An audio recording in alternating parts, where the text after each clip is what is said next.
Parlemen Eropa Nonton Bersama, Demonstrasi Penolakan DOB dari Rakyat Papua.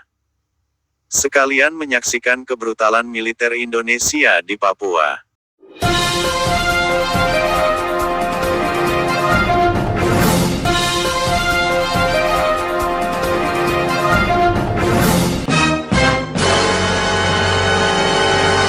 Papua News selengkapnya.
So have raised questions and motions in various parliaments. And I would like to thank again Carlos Puigdemont for raising questions here to the Vice President and High Representative of the European Union for Foreign Affairs and Security Policy, Josep Borrell,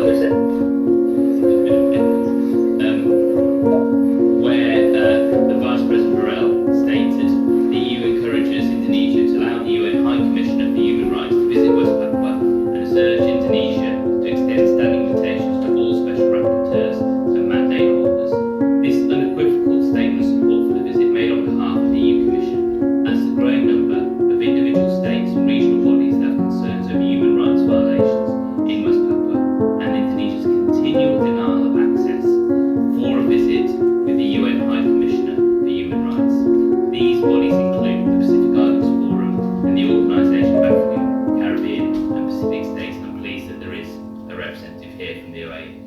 yes. Vice President Josep Borrell also responded to questions raised over the EU's trade agreement with Indonesia, which, as President Bush said, went to its 11th round of negotiations last November, and whether or not Indonesia's human rights record in the context of West Papua will be taken into consideration. He noted ongoing concern with regards to safeguarding of freedoms of expression, association, and peaceful assembly in West Papua. There would need to be a need to respect human rights, and that needs to be embedded in any free trade agreement. With regards to the amount of funds the Commission has allocated to West Papua since 2000, as Benny stated, 4.7 billion euros has been sent, covering areas of democracy, civil society, peace process, healthcare, education, land use planning. As we've just seen in the video, those funds may well have been used for suppression of exactly those things: peaceful right of assembly, which you just saw being suppressed by Indonesian police and military. Borrell also stated that the EU spent 112 million euros funding projects in Indonesia related to climate change, deforestation, education, health and human rights, which include operations in West Papua. And we know that actually the opposite of all those activities has been happening in West Papua, so we need to further look at how those EU funds have been spent. The EU itself has recently adopted a new business and human rights framework which outlines mandatory human rights, environmental due diligence with regards to how funds are spent. In the case of West Papua, this raises questions on how this money has been spent by Indonesia and the obligations the EU has in providing them. The EU should not fund the Indonesian occupation and extraction of wealth from West Papua. The role of the EU here in the European Parliament is to raise questions and ensure that the Parliament's voice is heard at the Commission, and also the EU's voice is heard at the UN in Geneva and New York. That no trade agreement is signed with Indonesia that continues the deforestation of West Papua, that facilitates human rights violations. Today, the best hope to pressure Indonesia to improve human rights situation rests right here in the European Parliament and in the Commission. We have seen action in individual European parliaments as well. We had the landmark intervention in the Dutch Parliament calling for the UN Human Rights Commission to visit West Papua, which was followed by comments made last year by the Dutch Foreign Affairs Minister Hoekstra, who stated that it is important to have such a visit by the High Commissioner as soon as possible, and the historic role of the Netherlands is particularly important in the context of West Papua. On March 18, 2021, the Foreign Affairs Committee of the Spanish Senate also passed a motion calling on the Spanish government to express its concern about the human rights situation in West Papua and urging the government to also back the High Commissioner visit. In case such a visit being continually blocked, the Senate pushed the Spanish government to support a motion on West Papua at the UN Human Rights Council, and I urge other EU nation states to support that. In response to a follow-up question raised by Bass Senator and IPWP Vice President Corker on the 2nd December, the Spanish government confirmed their support for the visit to go ahead. In reference to long-denied access, the response also noted that support to the OHCHR entails a general rejection of any deterrent measure adopted by national authorities to hinder visits and inspections on the ground. This was in addition to a strongly worded motion of support unanimously passed by the Foreign Affairs Committee of the Basque Parliament. Supporting comments have also been made by the UK government. In response to a written question I submitted, Amanda Milling, Minister of Asia, said, "We support the proposed visit of the United Nations High Commissioner for Human Rights to Papua and encourage both sides to agree on dates for a visit. The High Commissioner's office has said that it still aims to got access to West Papua, but that obstacles being placed in its way by the Indonesian state. November 30th last year, the High Commissioner's office put out a strongly worded statement condemning human rights abuses in West Papua. On February the 1st, the ULMWP Prime Minister Provisional Government, Edison Moromi, declared they are ready and waiting to welcome the High Commissioner, and that this is what the West Papuan people need from the international community. As international scrutiny is intensifying, Indonesia is running out of excuses not to allow access to the UN High Commissioner for Human Rights, and I look to you in the European Parliament for further support. So humbly request that members of the European Parliament write to the EU ambassador to the UN in Geneva to meet with Michel Bachelet regarding the mission to West Papua. I invite you to join me on the 14th of June for the first IPWP meeting since COVID in London and the UK Parliament.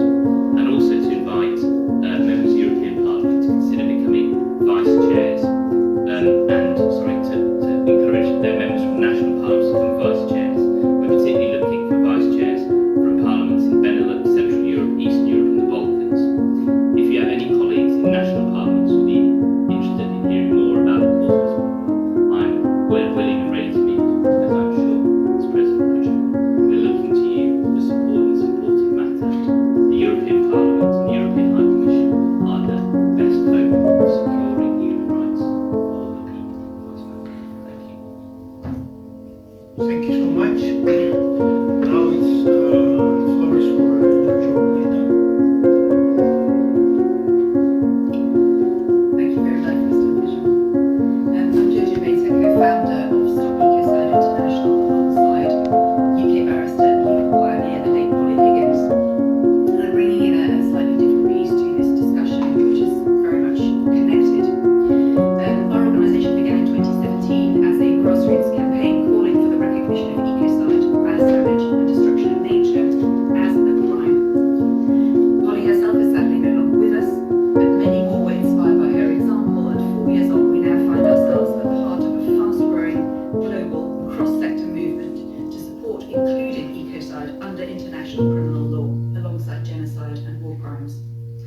Our ultimate aim is to create accountability for key decision makers in government and industry, but also a shift in mindset, since our globally dominant culture is so alienated from the natural world we depend on that we treat it as an infinite bank of resources to be disposed of as we see fit, and we are now witnessing the consequences of that drapery. We all know you can't apply for a license to kill people if you're a new business, much as in practice such killing can and does happen, as West Papuans are tragically aware. To do so would be both criminal and criminally insane. We need to cultivate a similar, healthy taboo around destroying the natural world if we are to protect the ecosystems that allow us to thrive. Criminal law has the capacity to do that. Making ecocide a crime can provide the legal guardrail to steer us back from the precipice and also to stimulate strategic change in the right direction. We can think of it as a health and safety law for the planet and for ourselves, and it is gaining political traction around the world. The conversation is on public record now at parliamentary and/or government level in 21 ICC member states. Indeed, the Navaran Regional Parliament just passed a resolution supporting ecocide law. Why, you may wonder, am I speaking about this today at the launch of international parliamentarians in West Papua at the EU? Well, there are two reasons, and allow me to tell you two stories.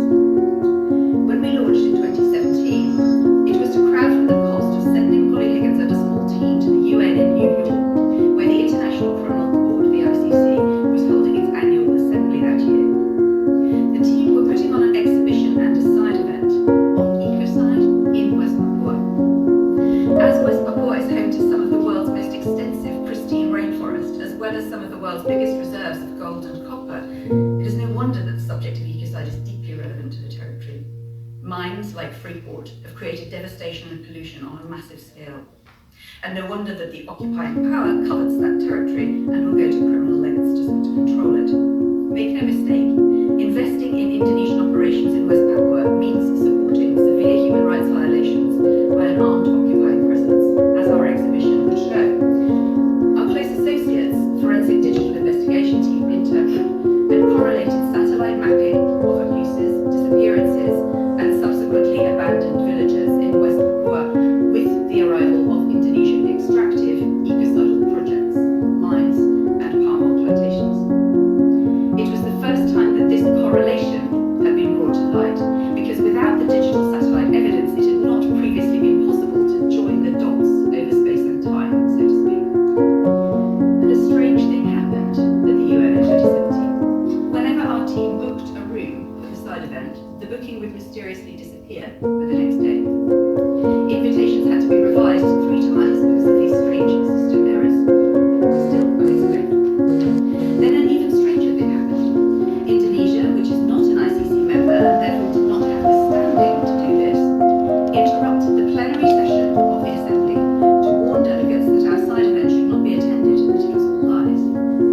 Naturally, rather like banning a hit record, this piqued the curiosity of delegates, and a good number of would-be attendees turned up at the designated room, the third one, only to find security guards preventing entry.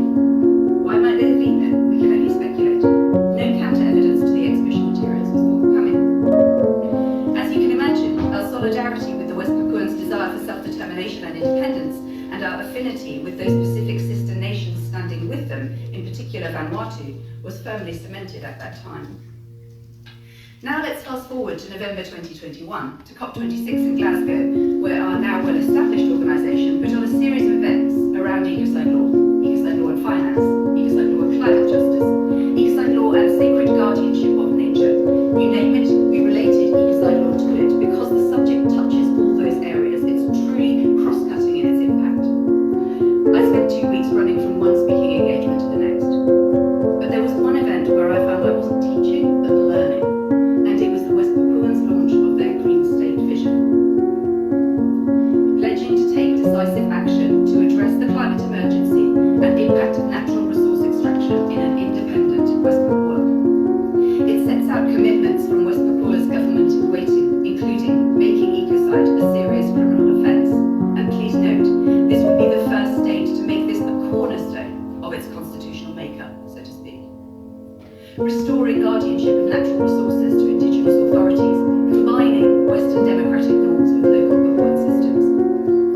Serving notice on all extraction companies, including oil, gas, mining, logging and power, requiring them to adhere to international environmental standards or cease operations. This is a vision that forms the basis for a future in harmony with nature, placing new and long overdue parameters in place to protect both human communities and the wider living world community of which we are an inextricable part. But what inspired me so much about the Green State Vision went beyond the remarkable determination of the West Papuans to regain independence and restore respect and care for their beautiful home. What inspired me so deeply was the audacity, the positivity, the generosity of what the West Papuan independence movement is doing by offering this vision to the world. They have every right to denounce the occupiers, to seek justice for the horrific violence and displacements that they've suffered, and yet they do not sit in despair and self-pity.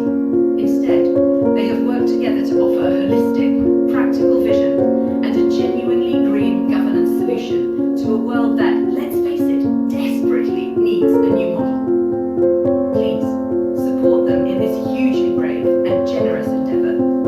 I believe wholeheartedly in the proverb that it's always better to light a candle than to curse the darkness. West Papua's candle does more than shine in the darkness. The Green State Vision is a beacon for what a future in harmony with the planet and with each other could actually look like. Thank you.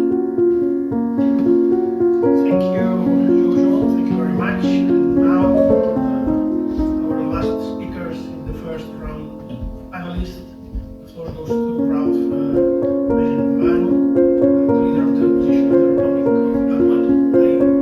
I hope he's well connected and can hear you. So the floor is yours, Ralph.